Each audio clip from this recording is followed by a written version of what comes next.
Bienvenidos, estamos ya en la unidad 8.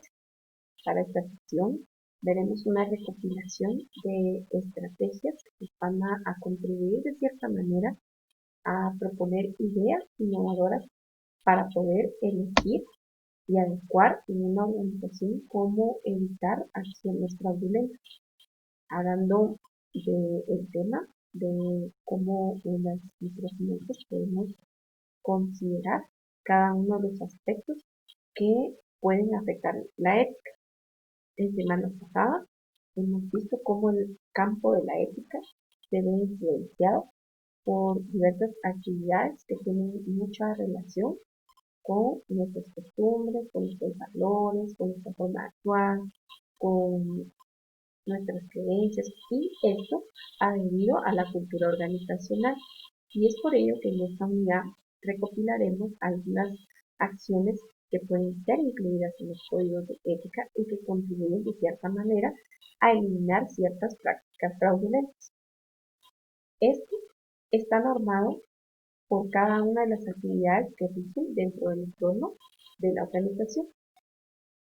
Como introducción a la unidad, podemos distinguir que en la presente temática tomaremos en cuenta todas las ideas que nos explican la relación entre cómo la cultura de una organización y las distintas prácticas fraudulentas, así como recomendaciones y prácticas que contribuyen a eliminarlas. Vamos a identificar cuáles son las más comunes a nivel global y cómo poder implementar estrategias para eliminarlas, tomando en cuenta el campo de la acción de la ética, la moral y los valores. Entre los objetivos de la unidad.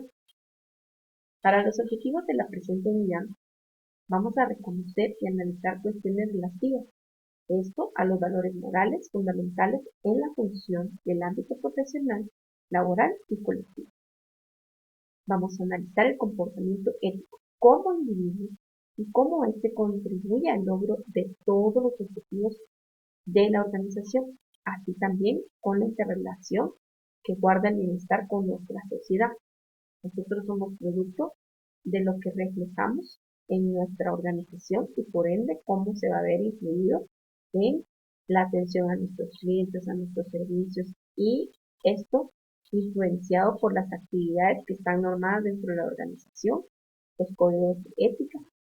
Y también dentro de los temas de la unidad vamos a hablar de diferentes estrategias y prácticas que contribuyen a eliminar malas prácticas o prácticas fraudulentas en instituciones apegadas a la microfinanza. Para ello, cabe distinguir entre los temas de la unidad que las mejores prácticas para la prevención y detección de fraude son detectadas muchas veces dentro del entorno interno.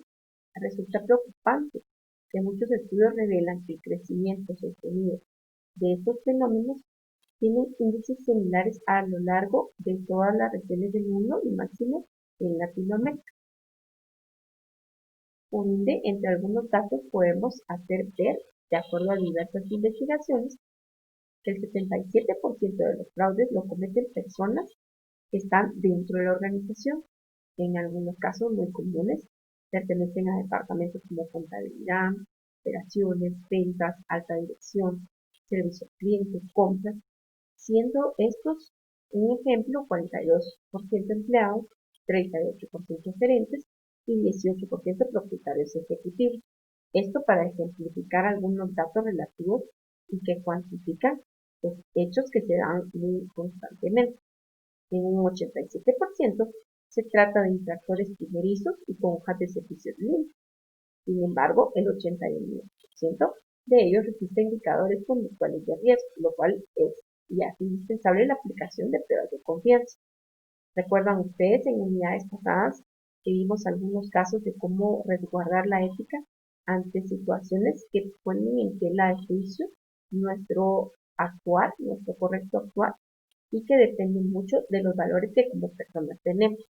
También así deben de existir ciertos controles como por ejemplo antifraude que disminuyen el costo y la duración de los mismos.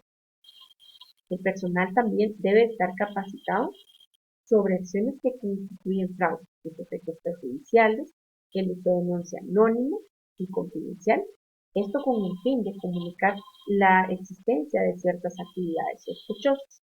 Es por ello que es constante la auditoría, los controles que deben de efectuarse diversas actividades para poder así detectar, prevenir y corregir cualquier situación anómala. Cabe mencionar que en este aspecto es importante analizar y observar los distintos tipos de fraude que se pueden cometer.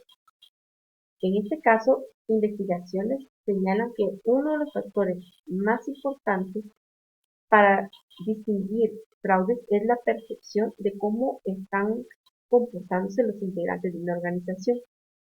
También así, elementos e instancias precisas de control y denuncia. Estas deben ser constantes. Esto con el fin de detectar al personal y que éste pueda realizar el control de acciones indebidas que pueden ser identificadas y sancionadas. Analizar los distintos tipos de fraude y corrupción existentes también es una actividad que nos puede ayudar a eliminar y contrarrestar este tipo de acciones. Para ello es importante que examinemos las causas y consecuencias y también así diseñar estrategias factibles para reducir su incidencia y su efecto. Es una tarea urgente en la que todos los profesionales debemos de participar. Una organización que cuente con estas herramientas y las implemente le va a permitir desarrollar mejores prácticas para poder persuadir actos ilícitos. Esto le permitirá estar de mejor forma preparada para prevenir, detectar y reducir en forma significativa los fraudes y actos corruptos, que sin lugar a dudas están muy expuestos a que esto suceda, pero es parte de las responsabilidades dentro de la organización poder detectar cualquier acción anómala. Para ello cabe distinguir también que la implementación de las mejores prácticas implica el establecimiento de políticas. Estas políticas deben de ser conocidas en forma integral y nos va a permitir otorgar seguridad plena a empleados y terceros. Esto con el fin de que se pueda contrarrestar cualquier hecho ilícito y que sea sancionado. Entonces cabe distinguir esta pregunta. ¿Qué deben de hacer las acciones públicas o privadas para blindarse contra actos ilícitos en una organización? Simplemente adoptar las mejores prácticas globales tendientes a reducir el fraude y la corrupción internamente y también a nivel externo, que mejor internamente que se puedan estar examinando, controlando y auditando este tipo de actividades que, como bien hemos tenido la oportunidad de mencionar en el tema anterior, de acuerdo a estudios y porcentajes, muchas veces recaen en el personal que está dentro de la organización.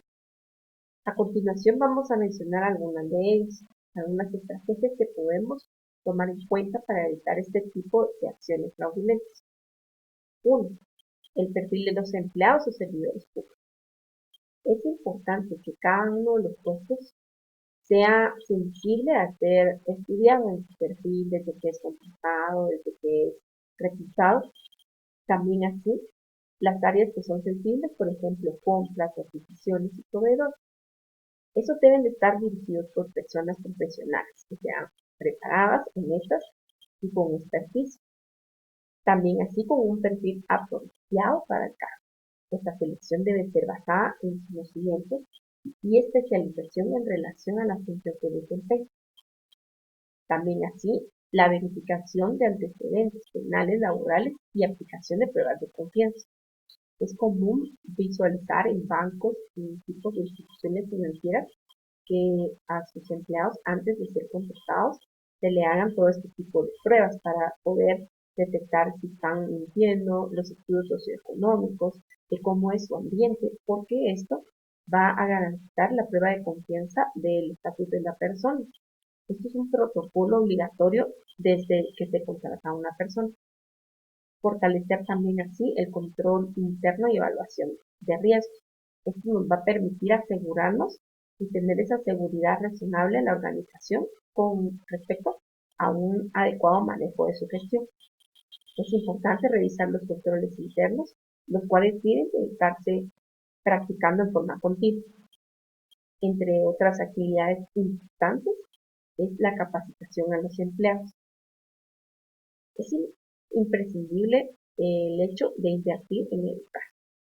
Esto nos va a garantizar profesionales de nuestra organización en temas y conocimiento de acciones antifraude, por ejemplo, como son técnicas forenses de entrevista, metodologías de investigación, análisis de datos para detección de fraude, entre otros. Esto nos va a permitir asegurar que el personal cuente con, con al menos el conocimiento especializado en esta materia. Estos son algunos ejemplos de estrategias que se pueden tomar en cuenta para prevenir este tipo de acciones fraudulentas, como un estudio previo del perfil y conocimiento de la persona que va a asumir dicho puesto.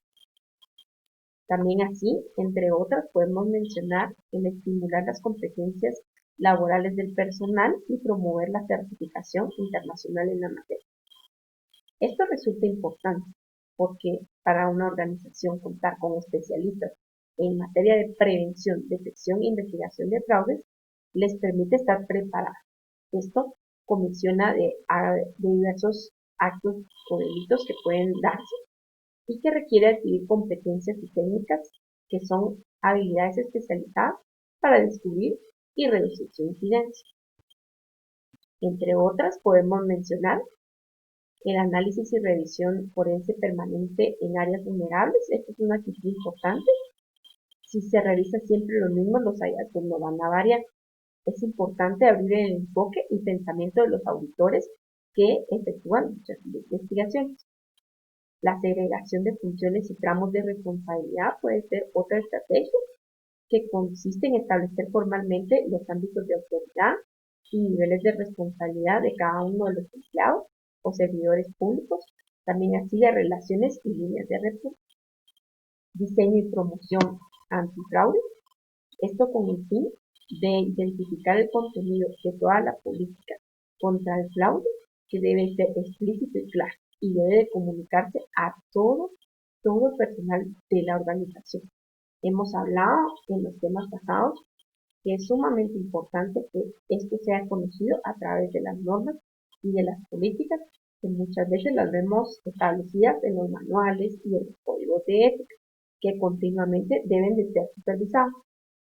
Entre otras, y es una actividad muy importante en la auditoría de los sistemas, la seguridad de la información. Recordemos que no todos pueden tener acceso a todo tipo de información porque existen características de la misma como la integridad, la seguridad, la responsabilidad, la confiabilidad, que nos pueden ayudar a garantizar que nuestra información sea segura. Y más si estamos hablando de aspectos económicos, financieros, de clientes, de préstamos, de actividades crediticias, tenemos que tener un resguardo y seguridad lógica y física de dicha información. Es por ello que es importante tomar en cuenta diversos esquemas fraudulentos que pueden involucrar la manipulación ilegal de datos de entradas o registro de salidas en los sistemas, así como una alteración, divulgación, mal uso de la información, pérdida de la misma, que pueden ser riesgos o contingencias que comúnmente se pueden dar a nivel del manejo de información. El establecimiento de mecanismos para reportar fraudes es otra estrategia que podemos implementar. Hoy en día se ha constituido como un medio eficaz y adecuado para conocer conductas inapropiadas. Por ejemplo, la denuncia, tener esa oportunidad de expresar cualquier mecanismo que pueda ser anómalo a través de una denuncia. En algunas empresas, por ejemplo, tienen un número específico en donde puede la persona denunciar alguna anomalía y esta ser tomada en cuenta como forma anónima, por ejemplo. En alta dirección también es importante recaer en una posición en la cual, frente a cualquier aspecto como una comisión de delitos, divulgación de política antifraude, en el sentido de que todo hecho ilícito pueda ser sancionado. ¿Sí? Y este también puede ser divulgado a través de los códigos de conducta y de ética. También así, la promoción de una cultura basada en la educación que haga énfasis en la parte de antifraude y la actualización de mejores prácticas que nos ayuden a prevenir y anticiparnos y disuadir y detectar el fraude, lo cual es una función muy importante en la asociación que, que vemos como capítulo de la organización internacional en normas que están acopladas a estándares internacionales en Estados Unidos, por ejemplo, y que pueden ser también apegadas a diferentes instituciones en diversos países. Esto con el fin de tener un estándar de cómo realizar este tipo de actividades. En su objetivo, que tiene como principal fin divulgar el conocimiento y las técnicas para poder enfrentar cualquier caso, tanto en el sector público, privado o social. Se puede sustraer de enfrentar desde su trinchera las prácticas fraudulentas y la corrupción. Es por ello que la conciencia que se adquiere sobre el tema y la educación continua de estos sistemas nos va a permitir utilizar este conocimiento con el fin de aportar un valor agregado a su profesión, a la organización y por ende a la sociedad. Cabe mencionar que todas estas actividades y propuestas y estrategias pueden diferir entre un periodo y otro, entre una institución y otra, pero son ideas generales que se pueden considerar en este aspecto. Ante los riesgos, ¿qué es un riesgo? Podemos mencionar que es la probabilidad de que exista una falla o un error que sea premeditado. En el campo de las finanzas podemos identificar diversos riesgos financieros. Cuando hablamos de esta parte, nos referimos a la posibilidad que existe o que surge un acontecimiento adverso y sus consecuencias. Hay que dejar claro de que este concepto es bastante amplio. Vamos a referir en este caso algunos riesgos que nos permitan explicar cómo podemos controlar aquellas actividades financieras que sean negativas. Algunos de los tipos financieros podemos mencionar riesgos en el mercado, riesgos de crédito, riesgos de liquidez o de financiación y riesgos operativos. En los riesgos de mercado vamos a encontrar todo aquello que está asociado a las diversas actividades que sufren en un mercado financiero, como por ejemplo el riesgo de cambio, que este toma en cuenta cualquier volatilidad en el mercado de divisas, el cual es cambiante, riesgos en el tipo de interés, que son consecuencias de la volatilidad de los tipos y tasas de interés en el mercado, riesgos de mercado, para referirnos de una manera más específica a la volatilidad de los mercados, que son instrumentos financieros como acciones, deudas y sus derivados. En los riesgos de crédito podemos distinguir todos aquellos que tienen una posibilidad de que una de las partes de un contrato financiero no cumpla sus obligaciones contractuales. Esto es un riesgo muy común que se da en el campo de la microfinanza y es por ello muy importante normar todos los aspectos y garantías que se pueden considerar desde el momento que se otorga un crédito. El riesgo de liquidez o de financiación, que abarca el hecho de que una de las partes del contrato no pueda obtener la liquidez que necesita para asumir sus obligaciones. Esto a pesar de disponer de activos que no puede vender y la voluntad de hacerlo. Riesgo operativo. En el riesgo operativo cabe distinguir la posibilidad de que ocurran pérdidas financieras, ya sea por algún fallo, ya sea por insuficiencia de procesos, personas, sistemas y tecnología. Existen tres formas de asumir el riesgo. Podemos, en este caso, hacer ver la transferencia del riesgo. Puede ser mediante la venta de este activo o contratando una póliza de seguro. Evadir el riesgo o simplemente no exponerse al riesgo que haya sido identificado. Retener el riesgo, en este caso asumimos directamente el riesgo y tendremos que tomar una decisión de cómo vamos a cubrir las posibles pérdidas. Es importante que tenemos que considerar acciones preventivas, correctivas y detectivas. ¿Cómo disminuir el riesgo financiero a través del control y la gestión? En las instituciones de microfinanzas, día a día se está diversificando tanto en segmentos como por sectores. Es por ello importante introducir esquemas integrales de administración de riesgo, no solo enfocado a la implementación adecuada de tecnología de microcrédito, sino una visión más amplia de los demás riesgos que enfrenta la institución. Para ello se debe de introducir, y hablamos en la semana pasada, cómo los manuales, las políticas, procedimientos nos apoyan a tomar acciones decisivas, correctivas, para el manejo y gestión de diversos riesgos, teniendo en cuenta la fijación de límites en torno a la concentración por sectores, por segmentos, por regiones y productos, no solo por deudor, como se ha caracterizado en diversas instituciones microfinancieras. Asimismo, el análisis del desempeño económico de los diversos sectores debe ser monitoreado e incorporado entre las actividades y entidades microfinancieras, al igual que lo hacen las actividades de las entidades financieras.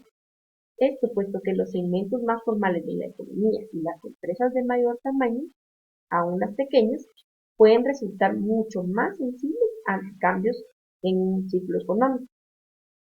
Todo esto conlleva a tomar acciones preventivas. En algunas de las estrategias mencionamos hacer estudios previos, identificar los perfiles profesionales de nuestros empleados, de nuestros clientes, estudios socioeconómicos, y en el campo de la regulación, el tema del marco regulatorio es apropiado para establecer actividades que están normadas por entidades microfinancieras y que desbordan los objetivos de este estudio.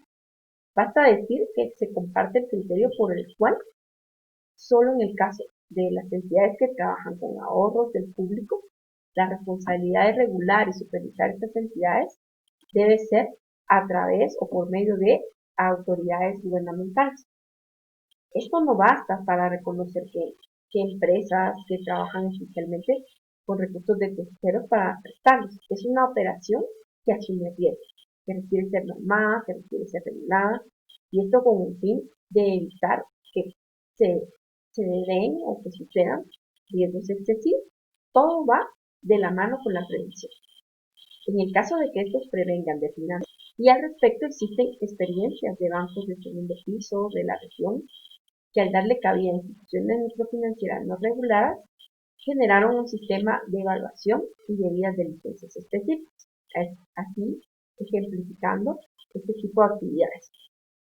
Y también queda claro reglamentar condiciones y parámetros que se deben de cumplir. Los financiadores internacionales, por ejemplo, se encuentran en una gran debilidad en este aspecto, dada la multiplicidad de fondos, de instituciones y de diferentes aspectos que van acorde a cada región. En el campo de la regulación, es importante tomar en cuenta un marco legal apropiado para regular estas actividades. Como les mencioné con anterioridad, no solo basta controlar este tipo de actividades a nivel interno, sino que también considerar acciones gubernamentales. Entre las conclusiones de este tema, podemos hacer ver que la responsabilidad y la ética van de la mano y que tiene una acción que es distintiva para cada organización, la cual consiste en mantener todas esas pautas que son necesarias considerar para que sus involucrados puedan conocer todos estos valores que imperan dentro de la organización. En el contenido presentado con anterioridad se exponen todos estos criterios. Estos se pueden aplicar para evitar acciones fraudulentas y así también contrarrestar, eliminar y tener un plan correctivo y detectivo que bien podemos llamar plan de contingencias ante cualquier anomalía fraudulenta. Es normal que se puedan dar este tipo de actividades. Recordemos que muchas veces pueden darse por fallas o errores o negligencia de las personas o actividades que son premeditadas. Y es por ello que el monitoreo continuo es una estrategia que debe ser aplicada para poder tener este tipo de control y gestión dentro de la organización.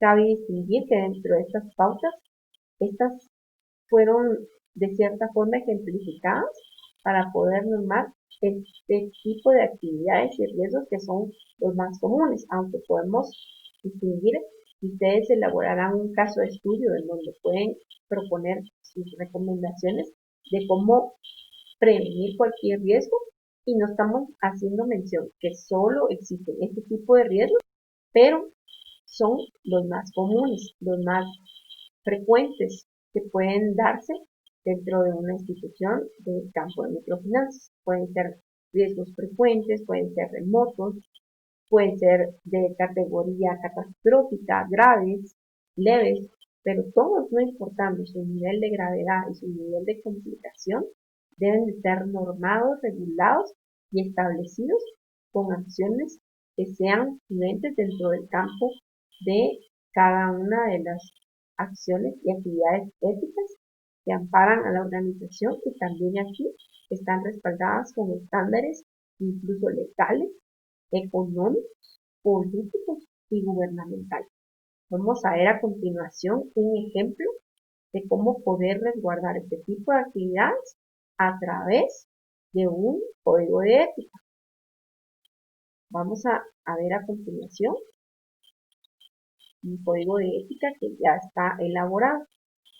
Ustedes dentro de las unidades han tenido la oportunidad de ver en el material de apoyo todo lo referente al código de ética. Lo hablamos en la videoconferencia pasada, hablamos también de qué acciones y qué estatutos debe de comprender un código de ética, pero cabe distinguir que dentro de los mismos se debe de incorporar diversas cuestiones que tienen que estar bien establecidas, bien enmarcadas dentro del campo que estamos tomando en cuenta. Esto se da a nivel de cualquier tipo de organización, pero haciendo énfasis y dado al tipo de actividad que se está realizando económica, es importante que este quede normado.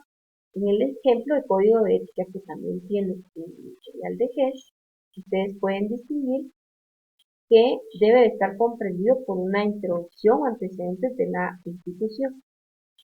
Dentro de ella, hacer ver los valores. Hemos hablado en semanas pasadas que los valores son todas aquellas cualidades distintivas que posee una persona y que también dentro de la organización son compartidos. Por ejemplo, actitud al servicio, integridad, tener claro este precepto es sumamente útil dentro de la organización. En el caso de la actitud del servicio, el mantener una actitud de respeto con mis compañeros, con mis clientes, con los servicios que estoy proveyendo. La integridad, que esta nos ayuda a generar seguridad a través de acciones que se distinguen en el campo de la ética con valores como la honestidad y transparencia. Máxime en el tipo de información que se está manejando debe de ser un valor sumamente indispensable dentro de las cualidades y competencias de una persona.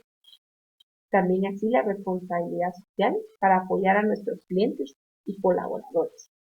Muchas veces nuestros clientes pueden desconocer acerca de un aspecto, de un reglamento o de un estatuto en un contrato, por ejemplo, y qué mejor que hacérselo ver, hacerle distinguir todas las partes del mismo, porque muchas veces quizás no lo leen bien o no lo distinguen o hay poca información.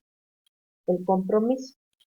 Asumimos nuestras acciones conscientes de este impacto porque vamos a poseer un empeño y dedicación al cumplir. Los objetivos. Es importante que a través del código de ética se fundamenten los objetivos del para qué.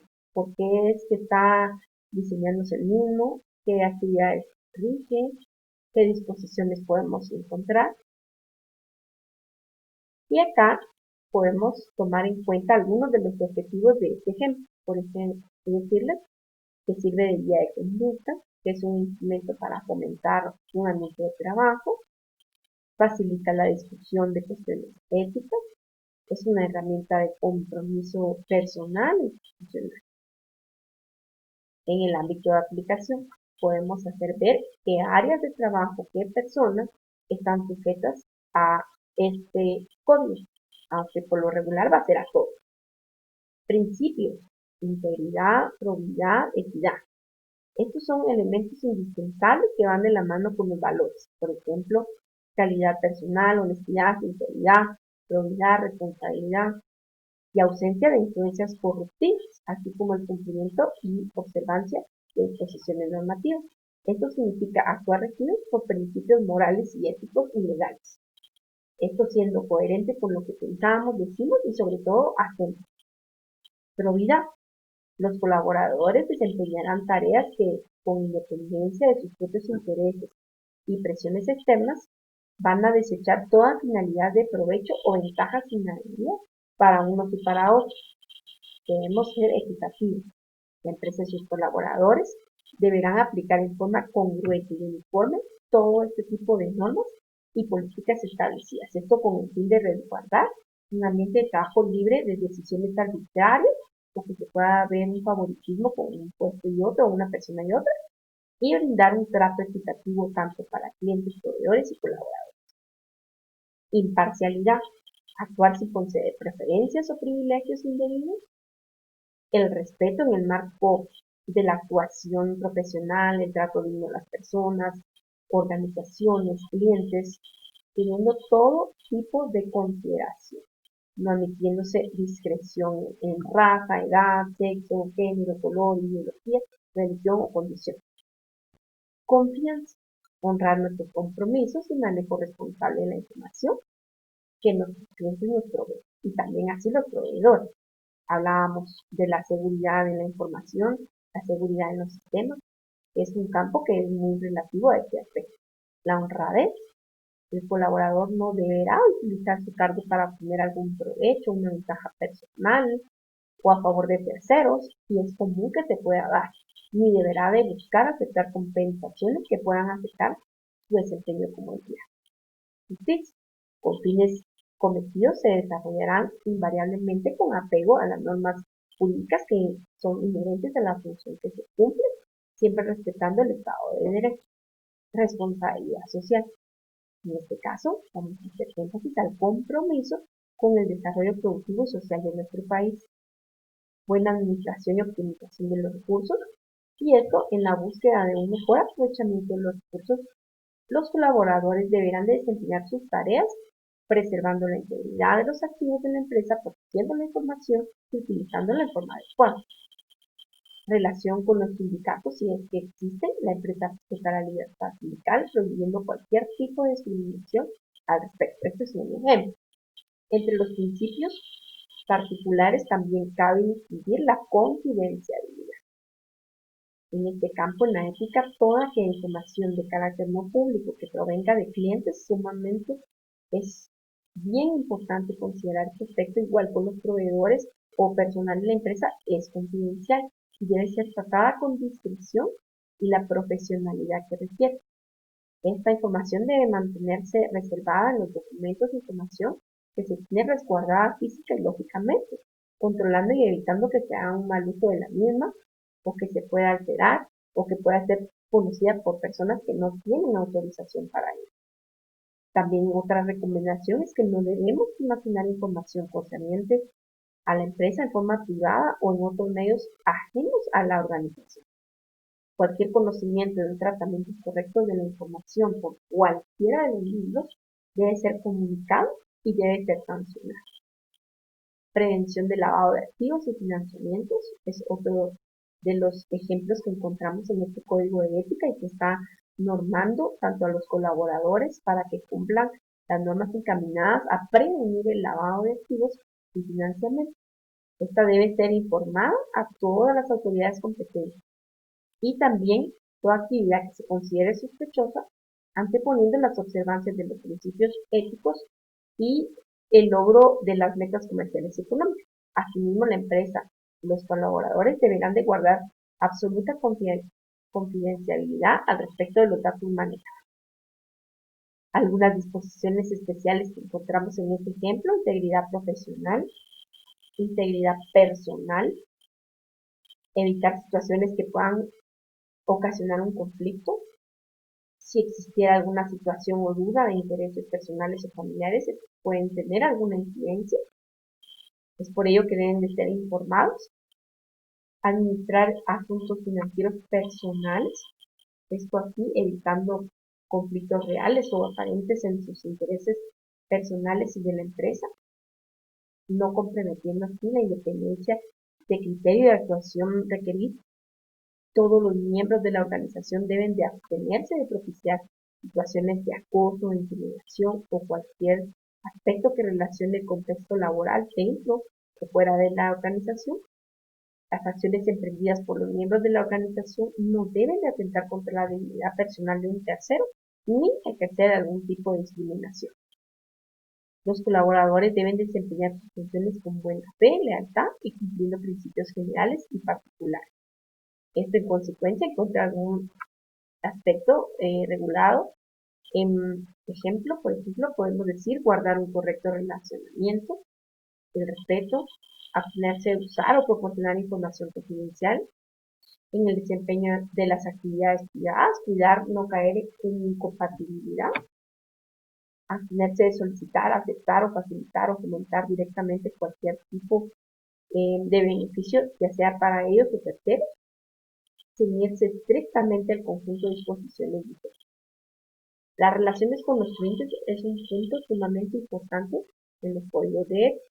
El compromiso con la satisfacción de los clientes y el respeto de sus derechos, brindar una atención cortés, eficiente, amable, cordial y teniendo información clara y precisa y sobre todo transparente, va a garantizar que nuestros clientes puedan obtener la respuesta adecuada a sus solicitudes. Es importante ofrecer información actualizada, precisa y válida de los productos y servicios y operaciones. En todos los casos se debe de proveer información, por ejemplo, de las tasas de interés que se van a manejar, de las comisiones, de los costos de producto y así también de los procedimientos establecidos para poder presentar reclamos. Relaciones externas y con los reguladores. En este aspecto cabe mencionar que los logros más elevados o estándares de honestidad e integridad en todos los vínculos que se mantengan con el resto de la sociedad deben ser también establecidos, traducidos en forma completa, legítima, correcta, oportuna y comprensible estos informes y documentos que regulen las actividades de comunicación que se emiten dentro de la empresa. También así la relación con proveedores. La elección y contratación de proveedores siempre deberá estar fundamentada en criterios técnicos, profesionales, éticos y necesidades de la empresa. Estas deben de ser conducidas dentro de aspectos y normas legales, con procesos predeterminados, estos tales como competencia, cotización de precios, que puedan garantizar una mejor relación costo-beneficio. Relaciones con los empleados. En este ejemplo, cabe distinguir que está normado que la empresa apunta a lograr el desarrollo profesional y personal de sus colaboradores en un ambiente que sea motivador y desafiante. Todos los colaboradores deben tener un amplio conocimiento de estos términos. La empresa fomentará la aplicación de técnicas de diagnóstico de clima laboral y evaluación y satisfacción. Esto hoy mencionábamos que es parte de los procesos auditados en la auditoría interna. Los empleados tienen derecho a conocer los resultados de su evaluación y qué mejoras pueden hacer. También así tendrán periódicas instancias de capacitación o adiestramiento. Hoy también lo mencionamos como una estrategia que es importante el considerar para prevenir cualquier tipo de acción. Y para ello la organización reconocerá el esfuerzo y mérito de cada uno de sus empleados en tareas diarias y en el avance de actividades que son relativas a su puesto. La relación también entre empleados y superiores será de tipo vertical y horizontal, facilitando así la comunicación entre ellos. Otro valor, el trato entre compañeros de trabajo, los cuales deben de ser de respeto, honestos y transparentes. La transparencia hace comprometernos a diseñar e institucionalizar mecanismos de difusión de información conocidos por todos los miembros y proveer esta información precisa y actualizada.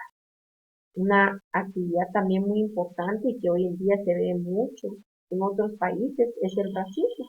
Por ello se prohíbe cualquier postulante a un empleo dentro de la empresa que sea discriminado, ya sea por su raza, color de piel, religión, sexo, orientación social, sexual, edad, nacionalidad, discapacidad, inclinación política o actuación sindical.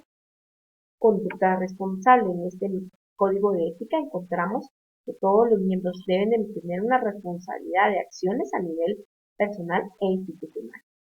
Protección del uso de los bienes, también dentro de las responsabilidades como empleados, resguardar el uso de los bienes que se tienen a bien, los conflictos de interés que se pueden dar entre cada uno de los componentes y personas que están dentro de una institución, en la cual cabe mencionar que estas decisiones que van a tomar en el marco de la empresa deben de priorizar frente a intereses personales o privados. Cualquier conflicto de interés que se produzca puede afectar el correcto desempeño de los colaboradores y poner en riesgo la reputación de la organización. Por ello es importante que los miembros de la institución identifiquen a tiempo cualquier situación y ésta sea informada. En las relaciones con los clientes y empleados, tener prohibido aceptar cualquier tipo de beneficio. Es muy común que se dé este tipo de actividades, pero debe estar normado para evitar así favoritismos o que se pueda dar lugar a creer que tiene una preferencia porque se recibe un regalo, por ejemplo. Los empleados de la institución no dejarán de influenciar en la toma de decisiones a causa de relaciones con clientes, proveedores, compañeros, etc. Los miembros de la institución deberán de verificar correcta discusión de este principio. Algunas normas relacionadas a la seguridad y salud. En este caso podemos distinguir que la seguridad integridad física, cualquier aspecto que tenga relevancia en esta condición, también en el medio ambiente, si la empresa sostiene un compromiso de desarrollo sostenible a través de acciones que prevengan y preserven el medio ambiente, debe fomentar la responsabilidad social y el ejemplo entre esta práctica. Hablábamos en semanas pasadas que normalmente el comité de ética son conformados por distintos puestos y jerarquías que tienen a su cargo normar, estudiar, estar constantemente modificando y creando nuevas estrategias, y normalmente podemos ver que está integrado en este ejemplo por el gerente general, secretario, y compete asesorar a toda la organización. Es importante que dentro de este aspecto también incluyamos las sanciones. ¿Qué pasa si no se cumplen este tipo de acciones o actividades? Denuncias, ¿a quién puedo comunicar? ¿Cómo lo puedo hacer ver?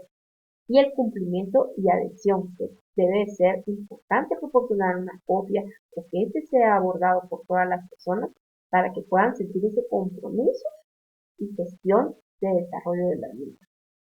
En este proceso, cabe mencionar que hemos visto un ejemplo de la aplicación del código de ética que en semanas pasadas mencionamos sus componentes, sus actividades, la información que conlleva, qué aspectos relevantes deben incluir. Y acá hemos visto una ilustración, un ejemplo, los pasos que conlleva, que estos podemos distinguir que hacen mención a temas que hemos visto a lo largo del curso, a los valores, a las normas, a los preceptos, a las reglas, a cómo está conformado y ante todo, como hoy vimos, cómo hacer o cómo prevenir o cómo tomar en cuenta acciones que ayuden a contrarrestar que pueden darse estos riesgos, pero cómo podemos tener un plan de contingentes para eliminarlos, para controlarlos y evitarlos. No, esto no quiere decir que no vayan a suceder, pero pueden darse y qué mejor que tener acciones correctivas para poderlos prevenir. Gracias por su atención, los exhorto a participar de las actividades de esta semana y a leer también el contenido cargado